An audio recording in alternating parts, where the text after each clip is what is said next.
So you know what a Lagrangian is now, and you know how to use it to do calculations. You get your Euler-Lagrange equations, which are implicit second-order differential equations. The problem with that, of course, is that sometimes you want explicit equations to make things easier, and you also ideally would like first-order equations, so that the initial condition that you have for your variables is exactly what you need to describe your whole system. And in order to do that, we have to look at something called the Hamiltonian. We'll start just by defining the Hamiltonian. The Hamiltonian is a function of the generalized coordinates for our system, just like the Lagrangian, but instead of the time derivative of these coordinates, it's also a function of the momenta instead. Okay, let's remind ourselves of the momentum before we go on. Remember, the momentum corresponding to the jth coordinate is just the derivative of the Lagrangian with respect to the time derivative of that coordinate. Okay.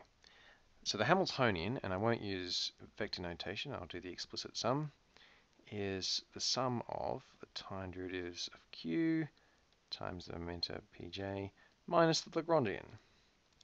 And remember, of course, the Lagrangian is defined in terms of q's and q dots, so when you write it this way, you actually have to convert your coordinates from q dots back to the p's, and they will be related through that. Okay, so that's the definition of our Hamiltonian. Now, if I wanted to take this derivative of the Hamiltonian with respect to something, I would have to use, because it's a function of so many variables, I would have to use the multivariable chain rule. And so the derivative of the Hamiltonian with respect to something would be the partial derivatives, and again I'll use explicit things, of the Hamiltonian with respect to the coordinates times the derivative of the coordinate with respect to something, plus the partial derivatives of the Hamiltonian with respect to the momenta times the derivative of the momentum with respect to something, plus the explicit partial derivative of the Hamiltonian with respect to time and the derivative of time with respect to that thing. So we've written this out in terms of the increments here, and that would be true for any total derivative. However, we could also, that's just expanding out from the left-hand side, we could also do the same thing from the right-hand side. So let's do that. So from this first term here, we'll get a product rule. So we'll have sum of j qj dot dpj with respect to whatever the variable is, and the other term from the product rule pj dqj dot. And then we'll also have to expand this. So it's a function of all the q's, so we'll have all of those. We'll also have the qj dots. And finally, of course, the explicit time derivative. Now we'll notice immediately, of course, that we've got two dqj dot terms. We'll also notice that this is precisely the definition of pj, so in fact that should be pj, which means that these two are exactly equal and opposite, so they cancel. And we're left with the remaining three. This one here, from the Euler-Lagrange equation, we know that this is ddt of pj. And so if we rewrite it that way, there we go. Now this is true.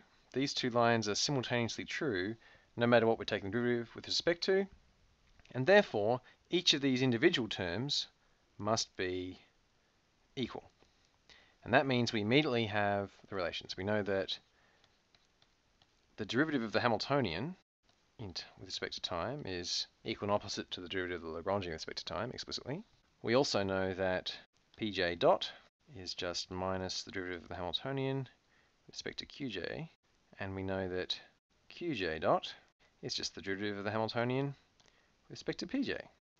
So what we've just derived is we've derived the equations of motion for a system based on the Hamiltonian alone. So we don't need the Lagrangian anymore. If we have the Hamiltonian, we can immediately get how our coordinates evolve. Now note that we've got p's and q's here. Now we always had the q's, we used to have q dots. In fact, we always needed to know the initial values of the q dots because the Euler-Lagrange equations gave us second order differential equations for which you need to know the derivatives as well as the initial values in order to solve.